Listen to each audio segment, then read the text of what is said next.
인생의 모든 것을 주도하고 다스리시는 분이 누구일까요? 하나님이십니다.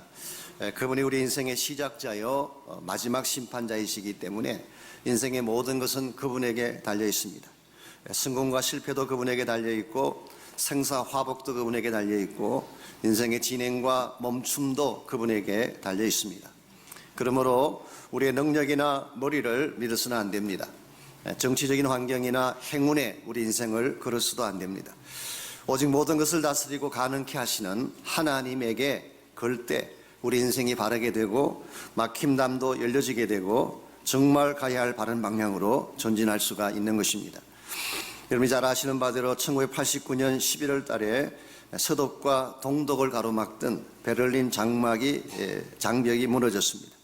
그 장벽이 무너지게 된 원인이 무엇인지 아십니까?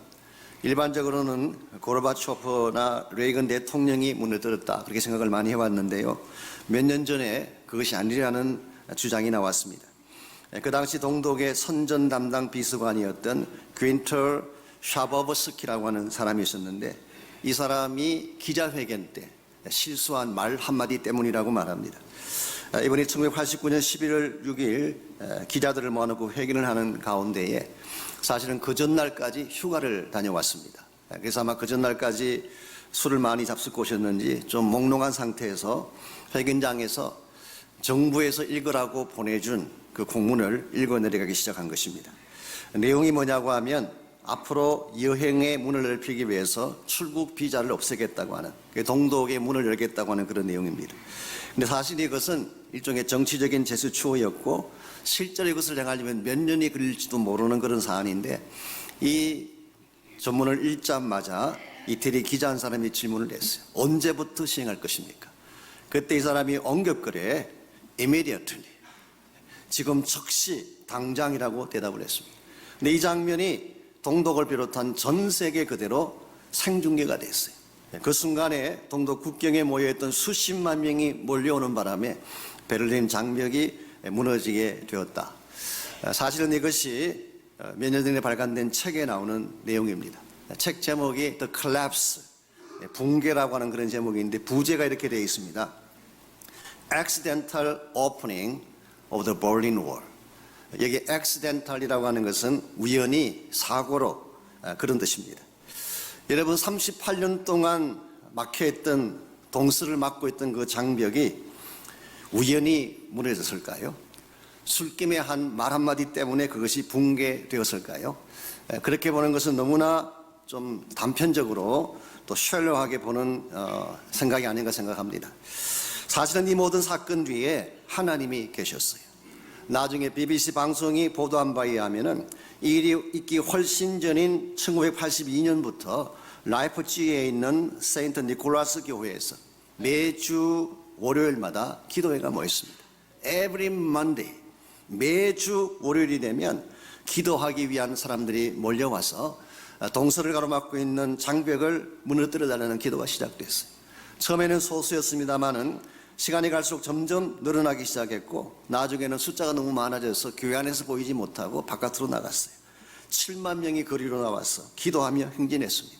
특별히 1989년 11월 초에는 23만 명이 기도의 행진에 참여를 하게 되고, 그들의 부르짖는 기도의 함성이 결과적으로 베를린 장벽을 무너뜨린 것입니다. 마치 구약 성경 여호수아에 나오는 사건처럼 이스라엘 민족이 기도하며 찬양하며 행진했을 때에 여리고성을 무너뜨린 것처럼 베를린 장벽이 무너진 것입니다. 여러분, 이것이 하나님께서 하시는 일입니다. 국가이든 개인이든 하나님께서 개입하셔서 역사하면은 불가능의 장벽이 무너지고 새로운 축복의 역사가 시작되는 것입니다. 이 사실을 믿는 것이 신앙이에요.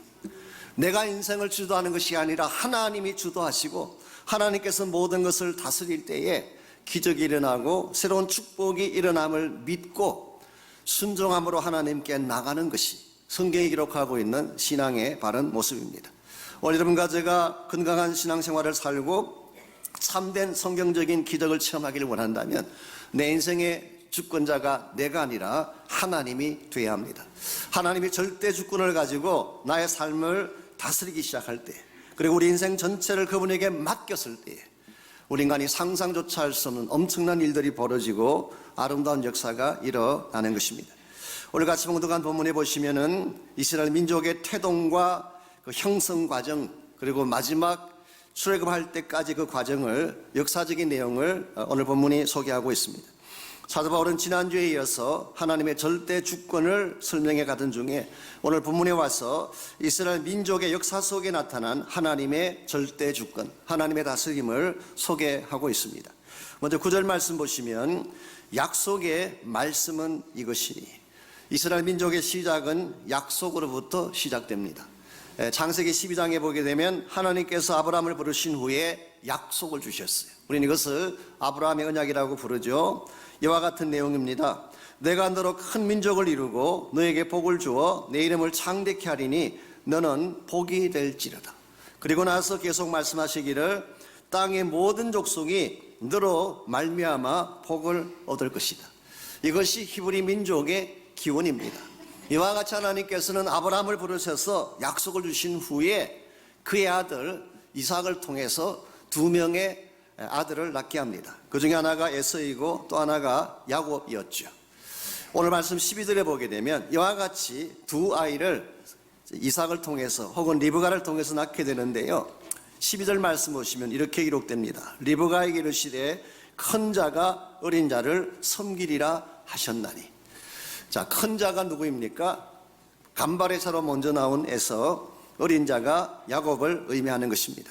오늘 본문은 이것만 나와 있지만 오늘 본문의 인용구가 된 창세기 25장 23절을 보면 조금 더 다르게 표현이 되어 있습니다. 이 리브가의 태중에, 복중에 2 국민이 있었다. 2 민족이 너의 복중에 있는데 그 중에 큰 자가 어린 자를 섬기리라, 그렇게 되어 있습니다. 그러므로 오늘 12절은 단순한 말씀이 아니라 장차 한 민족을 하나님께서 세우시고 또 다른 민족이 그 민족을 섬길 것을 예고한 것입니다. 실제로 구약 성경을 보시면은 에서의 후손인 에돔 족속이 유다 민족의 속박 속에 살게 되고 유다 민족을 섬긴 내용을 성경이 기록해 주고 있습니다. 이와 같이 하나님께서는 약속으로 시작하시고 그리고 야곱을 선택하심으로 이스라엘 민족을 형성하게 한 후에 이 이스라엘 민족을 애굽 땅에 보내셔서 양육하시고 나서 출애굽시킴으로 이스라엘 네이션이라고 하는 한 나라로 만들어 세우신 것입니다. 하나님은 이스라엘 민족 역사 속에 처음부터 끝까지 개입하셨고 주도하신 것입니다. 시작도 하나님께서 하셨고 진행 과정도 하나님이 다스리셨고 마지막 출애굽에서 한 나라가 되는 것도 하나님이 하신 것입니다. 이와 같이 하나님 때문에 시작했고 하나님의 절대적인 주권 때문에 존재케 된 나라가 이스라엘 나라라면 당연히 어떻게 살아야 했을까요? 그 다스림을 신뢰하고 믿음으로 순종하며 살았어야 되는데 실제로는 그렇지 않았습니다. 마치 자기들이 잘나서 된 줄 알고 하나님을 떠나 우상을 섬기고 불순종을 했죠. 이것이 결국 그들이 겪게 된 비참한 실패와 불행의 원인이 된 것입니다. 사도 바울은 오늘 본문을 통해서 이와 같은 이스라엘 민족의 역사를 소개한 후에 너희들은 그렇게 살지 말라라고 권면하면서 오늘 본문을 소개한 것입니다. 오늘 여러분의 인생 속에도 주권자가 필요합니다. 여러분 자신이 주권자가 될 수도 있고 물질이나 세상 권력을 탐하는 것이 주권자가 될 수도 있습니다. 무엇이 여러분 인생을 다스리는 주권자가 되느냐에 따라서 삶의 내용이 달라지게 되고 삶의 방향이 달라지는 것입니다. 오늘 여러분들은 과연 무엇을 중심으로 여러분의 인생을 살고 계시는지요? 하나님을 여러분 삶의 절대 주권자로 모시기를 바랍니다. 그분이 여러분 인생의 알파가 되게 하시고 오메가가 되게 하실 때에, 그분이 내 삶의 모든 것을 다스리고 주도하게 하실 때에 그때 우리 인생이 바르게 세워지게 되고 하나님의 영광을 위해 쓰임받게 되는 것입니다. 이와 같이 하나님을 절대 주권자로 삼고 하나님의 절대 주권을 따라 살아가려면 과연 우리에게 무엇이 필요할까요? 오늘 본문에 보시게 되면은 하나님의 주권을 인정하며 살아가려면 우리 인생 가운데 3가지가 하나님 손에 달려있다는 사실을 알아야 됩니다. 이 3가지가 하나님의 손에 달려 있습니다. 첫 번째가 축복의 태동이 하나님의 손에 달려 있어요. 우리 삶의 첫 시작입니다. 축복의 문을 여는 것이 하나님의 주권에 달려 있습니다. 오늘 9절을 다시 보시면은 이렇게 9절 말씀이 진행이 됩니다. 약속의 말씀은 이것이니, 이것은 제가 방금 소개드린 것처럼 창세기 12장을 받는 말씀입니다. 근데 그 다음에 나오는 내용은 12장이 아니라 18장에 나오는 것을 인용한 것입니다. 명년 이때에 내가 이르리니 사라에게 아들이 있으리라 하심이라. 자, 아브라함이 약속을 받았습니다. 큰 민족의 조상이 된다는 약속을 받았습니다. 그랬다면 당연히 자식이 있어야 되는데 자식이 생기지 않는 것입니다. 5년이 지나고 10년이 지나고 15년이 지나가도 아무런 일이 벌어지지가 않습니다. 그리고 나서 나이가 99세가 됐어요. 이제 100세를 앞둔 그 나이에 이제 무슨 희망이 있겠습니까? 그런데 창세기 18장에 보게 되면 어느 날 천사 셋이 아브라함의 집을 방문하게 됩니다. 아브라함이 마므레 상수리 나무 아래에 장막을 치고 있는데 저 멀리서 새 나그네가 걸어오는 것이 보였어요. 그때 아브라함은 그 나그네를 자기 집안에 모셔드리고 떡을 만들고 송아지를 잡고 엉킨 젖, 즉 치즈를 대접하고 우유를 가지고 그들을 대접했습니다. 그래서 히브리서 13장에 보게 되면 부지 중에 천사를 대접한 자가 있다는 것이 오늘 본문을 말하는 것인데요. 이 세 사람이 사실은 알고 봤더니 천사였어요. 천사, 하나님이 보내신 천사였습니다.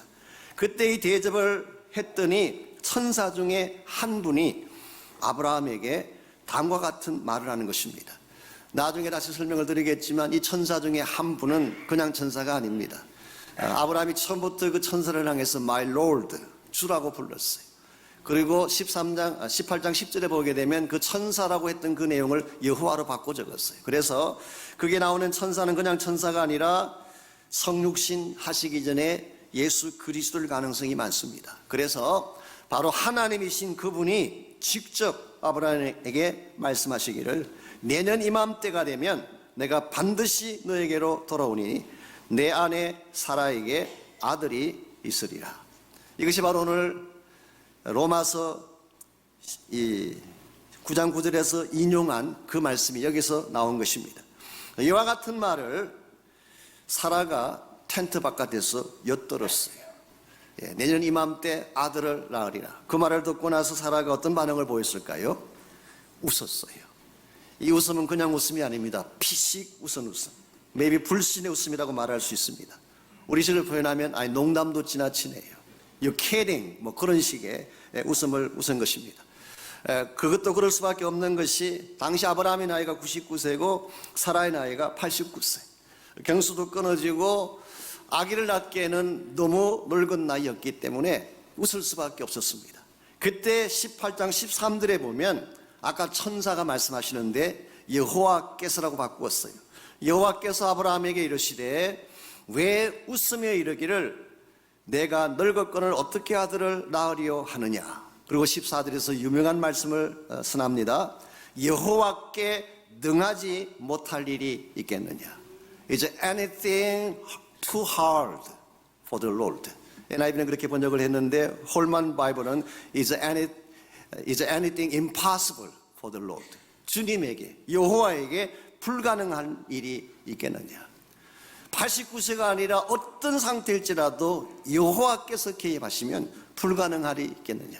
그리고 실제로 바로 그 사라에게서 우리 창세기 21장에 보면은 드디어 태문이 열리고 귀한 아들을 주셨어요.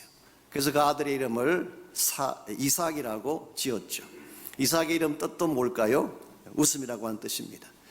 옛날 1년 전에 웃었을 때는 불신의 웃음이었지만 다시 그 아들을 낳은 후에 웃었던 웃음은 불신의 웃음이 아니라 찬양의 웃음, 기쁨의 웃음이었어요.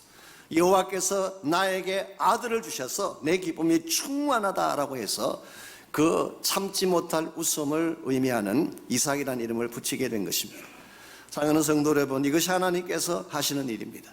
불가능한 태문을 여시고 상상조차 할 수 없는 축복을 안겨주시는 것, 이게 하나님이 개입할 때 일어날 수 있는 사건이에요. 오늘 성경은 이스라엘 민족이 태동이 이와 같이 시작되었다는 것입니다.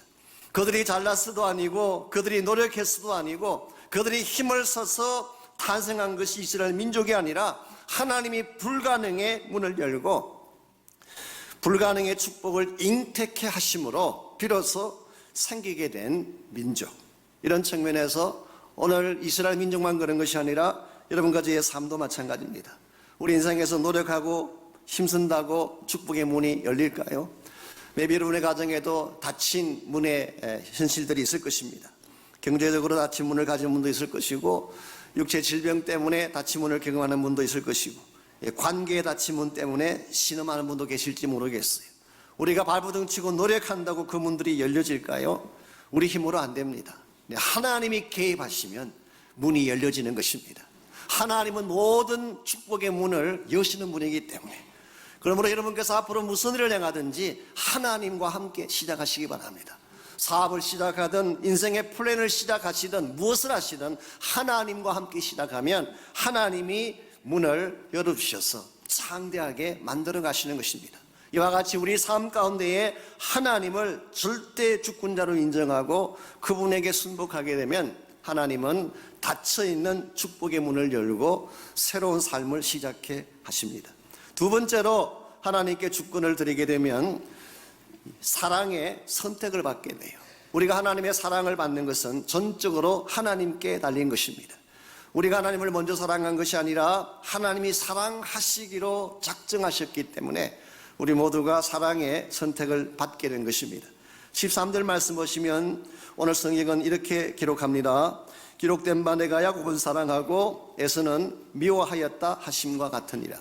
여러분, 이 말씀을 얼핏 읽게 되면 참 하나님답지 않은 말씀이다 그렇게 생각할지 모르겠어요. 하나님은 누구나 다 사랑하신 줄 알았더니 그게 아니구나. 하나님도 편히 하시는구나. 왜 야곱은 사랑하시고 에서는 미워하실까? 그렇게 생각할 가능성이 있습니다만은 본문을 자세히 보면 결코 그런 뜻이 아닌 것을 알 수가 있습니다. 먼저 11절 말씀 보십시오. 오늘 11절 말씀 보시게 되면 그 자식들이 아직 나지도 아니하고 무슨 선이나 악을 행하지 아니한 때에 택하심을 따라되는 하나님의 뜻이 행위로 말미암지 않고 오직 부르시는 이로 말미암아 서게 하리 하사 그랬어요. 여기 보게 되면 에서나 야곱이 아직 나지도 않았을 때, 어떤 선이나 악을 행하지도 아니했을 때, 그때 야곱을 선택했다는 사실을 밝히고 있습니다. 이 말이 무슨 뜻일까요? 하나님의 선택은 우리의 행위와 아무 상관이 없다 그런 뜻이에요. 만약 하나님께서 두 아들이 태어난 후에 착한 일을 하는 것을 보고 혹은 악한 일을 하는 것을 보고 아하 얘는 착하구나 얘는 나쁘구나 그렇게 해서 선택을 하셨다면 그것은 바이아스예요. 그것은 그 사람을 보고 그 조건에 따라 선택한 것입니다. 근데 만일 태어나기도 전에 어떤 악한 일이나 선한 일을 행하기도 전에 아무것도 하지 않았을 때에 하나님께서 야곱을 택했다면 이것은 unconditionally 아무런 조건 달지 아니하고 무조건 선택한 케이스가 되는 것입니다. 뿐만 아니라 오늘 본문에서 미워했다는 이 표현을 잘 이해하셔야 됩니다. 우리 영어식이나 한국말로 보게 되면 hate, 미워했다 그렇게 번역을 했습니다마는 실제로 이 단어에 원래 이것이 셈족 언어인데요. Semitic language, 히브리 말도 셈족 언어 중에 속합니다. 이 셈족 언어에서 미워한다는 이 표현이 에미세사라는 이 단어는 실제로 미워한다는 뜻이 아니에요. 덜 사랑한다 그런 뜻이에요. 여기서는 이 선택에 대한 것을 보여주는 말씀이지 실제로 미워한다는 뜻은 아닙니다. 예를 들어서 철수에게 영자와 순자가 있습니다. 근데 둘 다 사랑할 수는 없잖아요. 이 사랑은 절대 단수이기 때문에 한 명을 택해야 돼요. 그래서 만일 철수가 영자를 택하면 순자는 버려져야 되죠. 이럴 경우에 미워했다라는 이 단어를 쓰는 것입니다. 그러나 하나님의 선택은 누구를 사랑하고 누구를 미워하는 케이스가 아니라 둘 중에서 한 명을 하나님이 주권을 가지고 택하셨다 그런 뜻입니다. 제가 조금 더 정확하게 설명을 드리자면 실제로는 야곱이나 에서나 둘 다 나쁜 놈이었어요. 둘 다 악한 자들이었어요. 여러분, 야곱이 선한 자였나요? 남의 덩 치고 속이고 빼앗고 항상 그랬던 사람 아닙니까? 얼마나 악한 일을 많이 했어요. 에서만 악한 일을 한 것이 아니라 야곱도 사실은 악한 자였어요. 그러므로 하나님께서 정당하게 다루신다면 둘 다 버려야 돼요. 둘 다 자격이 되지 않고 둘 다 실격자에 불과한 것입니다. 그런데 하나님께서 왜 야곱은 택하셨나? 우리는 이것을 은혜라고 합니다. 왜 그렇게 하셨는지 이유는 알 수 없지만, 하나님이 왜 사랑하셨는지 이유는 알 수 없지만, 하나님의 절대적 결정으로 못나 보임에도 불구하고 아무 조건 달지 않고 사랑했다. 이거 오늘 본문이 밝히고 싶어하는 메시지입니다. 우리가 옛날에 불렀던 복음성가 중에 왜 날 사랑하나라고 하는 찬양이 있었습니다. 예수님 날 위해 죽으셨네, 왜 날 사랑하나. 겸손히 십자가 지시었네, 왜 날 사랑하나. 왜 날 사랑하나, 왜 날 사랑하나. 왜 주님 골고다 가야 했나, 왜 날 사랑하나. 여러분, 하나님 우리를 사랑한 이유는 다 설명할 수 없어요. 왜 나 같은 자를, 이 땅의 수많은 자들 중에 나를 사랑하셔서 나를 선택하셨는지 다 이해할 수 없어요. 다 설명할 수도 없어요. 여러분, 사랑이라고 하는 것은 설명할 주제가 아니에요. 사랑은 accept해야 되는 것입니다. 하나님이 나를 사랑하시다는 이 사실 앞에 우리는 감격해야 하고 감사하고, 아무리 따져봐도 사랑받을 자격이 되지 않는데 나를 사랑해 주심에 대해서 감사하는 것, 이것만이 우리가 할 수 있는 유일한 일인 것입니다. 제가 지난 목요일부터 토요일까지 CABC라고 하는 캘리포니아 바이블 컨퍼런스라고 해서 이 성경만 가지고 한 2박 3일 가르치는 그런 자리에 갔다 왔습니다. 제가 맡았던 과목이 에베소서였기 때문에 에베소서를 가지고 한 3시간 정도 강의를 했는데요. 여기서도 1장 4절에 보면, 4절과 5절을 보면 이런 말씀이 나옵니다. 창세전에 그리스도 안에서 우리를 택하사 그 사랑 안에서 우리를 예정하셨다, 그런 말이 나와요. 자, 하나님의 선택, 하나님의 예정하심의 시점이 창세전이래요. Before the foundation of creation. 여러분, 이게 이해가 되십니까? 내가 태어나서 뭘 좀 하고 행하는 것을 보시고 나서 택한 것이 아니라, 내가 이 땅에 존재하기도 전에, 창세전에 하나님이 나를 사랑하시고 택해 주셨대요. 이거 사실 쉽지 않는 본문이긴 합니다만은, 설명이 좀 어렵긴 합니다만은, 사실은 이것은 이 선택의 시간에 대한 말씀이 아닙니다. 자, 하나님 편에서 본다면은 창세전이라는 표현이 별 의미가 없어요. 우리 인간은 시간대 속에 태어났고 역사 속에 살고 있기 때문에 과거, 현재, 미래가 있고 시간에 묶여 살고 있지만, 하나님은 시간을 초월하신 분이에요. 우리는 이것을 영원이라고 부릅니다. 우리가 다 납득하지 못하더라도 하나님은 영원하신 분. 영원이라고 하는 것은 언제나 present tense예요. 제가 이렇게 말씀드려도 아마 충분히 이해 못하실 것입니다. 그래도 할 수 없어요. 더 이상 설명할 방법이 없어요. 나중에 천국 가시면 아실 것입니다. 애벌레가 나비가 되면 알 수 있는 것처럼 우리 천국 가시면 아시게 되겠지만, anyway, 하나님에게는 창세전이냐 창세후냐 타락전이냐 타락후냐 이것은 아무 상관이 없어요. 자, 그렇다면 왜 바울이 굳이 이 표현을 썼을까? 이것은 이 표현을 사용함으로써 여러분과 저에게 하나님 사랑의 어떤 특징을 밝혀주기 위함이에요. 이런 내용입니다. 하나님 우리를 사랑하실 때, 우리를 예정하실 때에 창세전에 택했다는 이 표현을 통해서 하나님은 그 어떤 조건에도 영향받지 아니하고, 나의 잘남이나 못남이나 나의 장점이나 약점이나 어떤 나의 조건에도, 어떤 환경의 조건에도 영향받지 아니하고 절대적으로 사랑하셨다. 이것을 밝히기 위해서 창세전이라는 표현을 쓴 것입니다. 옛날에 저희 부모님 세대 때만 해도 결혼할 때 양가 부모님들이 이렇게 어레인지해서 결혼을 했죠. 그래서 신부 얼굴도 보지 못한 채 결혼식 날까지 기다렸다가 결혼식 당일날 얼굴 보고 충격받고 그런 일들 있었다고 그러잖아요. 얼굴을 모른 채 그냥 만나서 결혼했던. 옛날에는 그런 시절이 있었는데 요즘은 절대 그렇지 않습니다. 외모가 굉장히 중요하고 조건에 따라 상대를 고르는. 제가 지난 주간에 유튜브를 봤더니 한국의 연애 전문가분이 나오셔서 강의하는 걸 제가 들었습니다. 여자분이신데요. 한국 여성분들의 이상향, 한국의 여성분들이 대부분 이상향을 다 찾고 있는데요. 이상향이 어떤 남자인지 아세요? 첫째로 키가 180cm인데 적어도 177cm는 돼야 된다고 합니다. 얼굴은 귀족형이라 해야 되고 학벌은 스카이, SKY, 직장은 대기업, 그리고 시사 상식이나 지식이나 문화나 정보에 헌해야 돼요. 아는 것이 많아야 돼요. 그러면서도 겸손해야 된대요.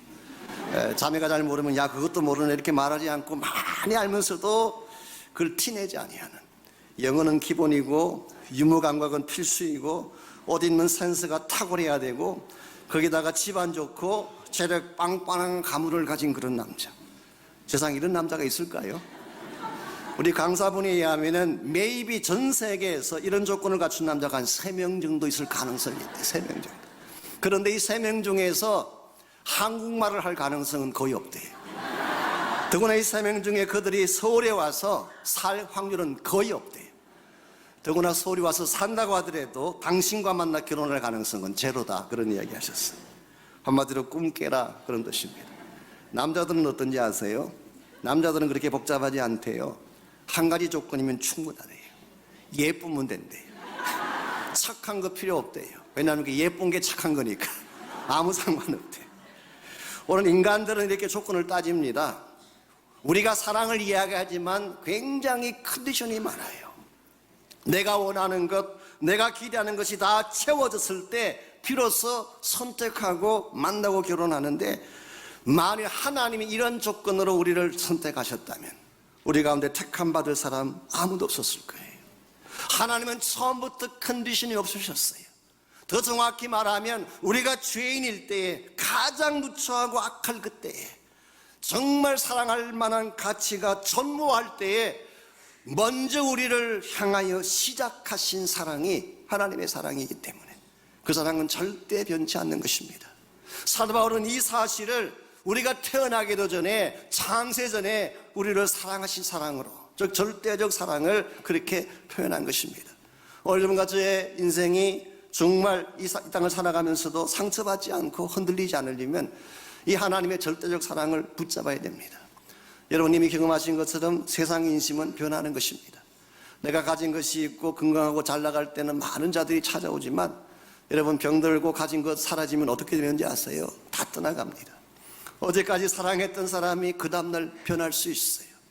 친구라고 생각했는데 비수를 들이대는 사람들 얼마든지 만날 수가 있어요. 그래서 우리는 상처받는 것입니다. 인간 믿고 인간 따라가다가 상처받은 사람들이 얼마나 많아요. 여러분과 제가 사람에게 인생 걸지 말고 나에게 영원한 사랑을 주신, 절대적 사랑으로 나를 선택하신, 무슨 일이 있어도 변하지 아니하고 나를 지켜주신 이 하나님의 사랑을 붙들 때 여러분의 인생이 흔들림 없이, 설사 인간이 우리를 아프게 해도 그걸 넘어서서 건강하고 아름답게 살아갈 수가 있는 것입니다. 그러므로 우리 인생에는 하나님의 절대적 주권적인 개입이 필요합니다.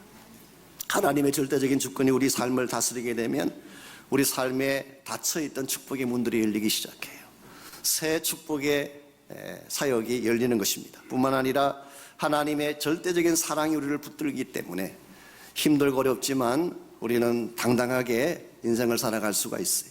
마지막으로 우리가 하나님의 절대적 주권을 신뢰하게 되면 하나님이 준비하신 목적이 성취됩니다. 그래서 우리 목적의 성취는 하나님 손에 달려 있습니다.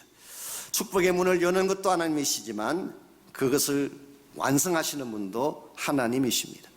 빌립보서 1장 6절에 보시면 너희 안에 착한 일을 시작하시니가, 즉 하나님을 말합니다. 너희 안에 착한 일을 시작하시니가 그리스도 예수의 날까지 이루실 줄을 우리가 확신하노라. 하나님 우리 안에 착한 일, 구원의 사역을 시작하셨어요. 시작만 하고 그만두실까요? 아닙니다. 착한 일을 시작하신 그분이 구원이 완성되는 그날까지, 이것을 이루실 때까지 우리와 함께 한다는 약속이에요. 여러분 17절에 보시면은 이스라엘 민족의 케이스를 가지고 사도 바울은 다음과 같이 소개를 합니다. 17절 말씀, 성경이 바로에게 이르시되 내가 이 일을 위하여 너를 세웠으니 곧 너로 말미암아 내 능력을 보이고 내 이름이 온 땅에 전파되게 하려 함이라 하셨으니, 자, 바로에게 이르시되 내가 이 일을 위하여, 자, 이 일이 뭘까요? 여러분 앞뒤 문맥을 살펴보면 모세가 나오고 하나님의 선택이 나오는데, 전후 문맥을 살펴보면 이 일은 출애굽 사건을 말하는 것입니다. 하나님께서는 이 바로를 통하여서 출애굽 사건을 이루시고 그 결과 하나님의 능력을 보여주시고 그리고 하나님의 이름이 온 땅에 전파되게 하려 하신다. 여기에 참 신비로운 하나님의 섭리가 있습니다. 아시는 대로 바로는 악한 왕입니다. 아주 사악한 그런 왕이었죠. 그런데 하나님은 이번 이 악한 바로를 통해서도 출애굽이라고 하는 이스라엘 민족이 해방되고 새로운 나라를 이룩하는 이 출애굽 사건을 이루는 데에 사용해 주신 것입니다. 어떻게 사용하셨을까요? 우리 출애굽기를 보게 되면 바로의 마음을 강팍하게 하심으로, 제가 높아지면서 조금 더 설명을 드리고 지나가자면요, 우리 출애굽기를 보게 되면 바로 자신이 자기 마음을 강팍하게 해서 이스라엘을 막았다, 그런 표현도 있고, 어떤 부분에 가보게 되면 하나님이 그의 마음을 강팍해 했다는 표현이 나와요. 그래서 그 본문을 읽는 사람들은 하나님이 바로의 마음을 강팍하게 만들어서 악한 일을 하게 하셨구나, 이 강팍하게 되면 원인자를 하나님으로 생각하는 분이 계시지만 사실은 그런 뜻이 아닙니다. 바로가 원래 선하고 착한 왕이었는데 하나님이 그 마음을 강팍하게 만들었던 뜻이 아니에요. 원래부터 악한 왕이었어요. 원래부터 강팍한 사람이었어요. 원래부터 지독하게 악한 생각을 품고 있는 사람인데 그 악한 마음을 그대로 집행할 수 있도록 내버려 두셨다, 그런 뜻입니다. 그래서 하나님께서는 이 바로가 원래부터 가지고 있던 그 강팍한 마음, 완악한 마음, 이걸 통해서 이스라엘 민족을 학대하게 하십니다. 그래서 이스라엘 민족으로 하여금 그 애굽 땅에 있고 싶어도 있지 못하게, 그게 출애굽기 초반부에 나오는 말씀이에요. 그래서 이스라엘 민족으로 하여금 하나님께 부르짖게 하고 해방을 열망하게 하고, 그것이 바로 바로를 통해서 하신 일이에요. 만일 이와 같은 박해가 없었더라면 maybe 이스라엘 백성들이 여기가 살기 좋은데 그냥 여기 죽치고 살자, 그리고 광야 나가면 고생길인데 뭐 가나안 땅 약속했다고 하지만 어느 천년에 가겠느냐, 그리고 그냥 애굽 땅에 주저앉았을 가능성도 있는데 하나님이 바로를 통해서 그들을 학대함으로써 출애굽 사건을 시작하게 한 것입니다. 뿐만 아니라 이스라엘 민족이 나오려고 할 때 10번이나 바로가 막았어요. 마음이 강팍해졌어. 근데 참 아이러니한 사실이 뭔지 아십니까? 10번씩이나 바로가 막았었기 때문에 하나님이 10번씩이나 능력을 보일 기회가 있었어요. 즉 이와 같이 장애물이 하나님의 능력을 보여주는 기회가 된 것입니다. 특별히 이스라엘 민족을 가로막았던 최대의 장애물이 홍해였습니다. 홍해라는 바다는 인간의 힘으로 가를 수 없는 불가능의 바다예요. 그런데 하나님께서 홍해 앞에 선 그 이스라엘 민족에게 친히 나타나셔서 초자연적인 능력으로 홍해를 갈라주시고 그 홍해를 통과해 감으로써 이스라엘 민족의 출애굽이 완성되게 해주셨어요. 그 결과 이스라엘 민족이 어디를 가든지 홍해를 가르고 나온 여호와께서 함께하는 민족, 이스라엘 민족이 어디를 가든지 이 능력을 행하신 하나님의 이름이 전파되게 함으로써 여호와가 온 우주의 주권자인 것을 밝히게 한 것입니다. 여러분과 저의 인생 가운데도 가끔 하나님이 바로를 세우실 때가 있어요. 나는 원치 않지만 나를 바다하고 내 인생을 고통스럽게 만드는 어떤 사람 나타날 때가 있어요. 때에 따라서는 환경이, 사건이, 홍해 같은 어떤 어려운 불가능의 일들이 여러분과 저의 앞길을 가로막을지도 모릅니다. 그때 필요한 게 뭔지 아십니까? 그럴지라도 이 모든 것을 다스리고 처리하실 하나님의 주권을 믿는 것입니다. 하나님의 절대 주권, 하나님이 개입하시면 절대적으로 가능하다라고 하는 하나님의 절대 주권을 신뢰하는 믿음을 갖게 되면 오히려 고난마저도 복이 되어지고 시련마저도 기적을 경험하는 기회가 되어져서 마침내 하나님이 준비하신 하나님의 목적지인 가나안까지 가는 축복이 우리에게 주어지게 되는 것입니다. 하나님은 과거에 이스라엘 민족을 시작하게 하시고 그 민족의 과정을 형성하게 하셔서 약속의 땅 가나안 땅에 들어가게 하신 하나님이실 뿐만 아니라 그 동일한 하나님이 여러분과 저의 하나님이십니다. 우리 인생의 시작자는 하나님이에요. 우리가 구원받은 것 하나님께서 하신 거예요. 내가 새 생명 얻고 천국의 백성이 된 것, 우리가 누리고 있는 모든 축복의 시작은 하나님으로부터 시작됐어요. 뿐만 아니라 우리 인생 여정 가운데에 무슨 일을 당하든 하나님이 절대 주권을 가지고 우리를 다스려 주십니다. 하나님의 절대 주권은 우리를 폭도같이 아니면 폭군같이 우리를 함부로 대하기 위한 주권이 아니라 하나님의 절대 주권은 여러분을 절대적으로 사랑하기 위한 주권이에요. 여러분에게 가장 최선의 복을 주시고 가장 아름다운 결과를 만들어주기 위한 주권. 그러므로 여러분이 무슨 일을 당하든 하나님의 절대 주권을 믿고 그분에게 나아가서 그분의 능력과 은혜를 구하기만 하면 하나님은 오늘 또 여러분의 인생 가운데 개입하시고 여러분의 삶을 새로운 차원으로 만들어 주실 수가 있습니다. 여러분 인생에 혹시 문제가 있나요? 갈 바를 알지 못해 방황하는 분이 혹시 계시나요? 세상 사람들에게 혹은 이웃에게 상처받고 고통스러워하는 그런 아픈 가슴을 가진 분들이 혹시 계시나요? 여러분에게 필요한 것은 절대적 사랑으로 절대적 능력으로 나를 인도하신 하나님 그분이십니다. 절대 혼자 살지 마십시오.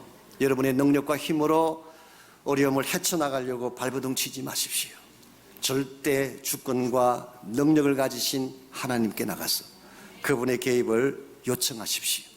그 하나님의 개입을 요청하는 것을 우리가 잘 쓰는 용어로 기도라고 말합니다. 기도는 하나님의 전지전능하신 절대 주권을 가지신 그 하나님을 내 삶 속에 초청하고 내 삶 속에 개입하게 하셔서 하나님의 기적을 맛보게 하는 것이 기도입니다. 여러분께서 개인적인 문제나 가정적인 문제가 혹시 있다면은 이 하나님께 나가서 간구하시고 그때 하나님이 절대적인 주권을 가지고 개입하셔서 다스려 주시고 회복시켜 주시고 새 길을 열어 주실 것입니다.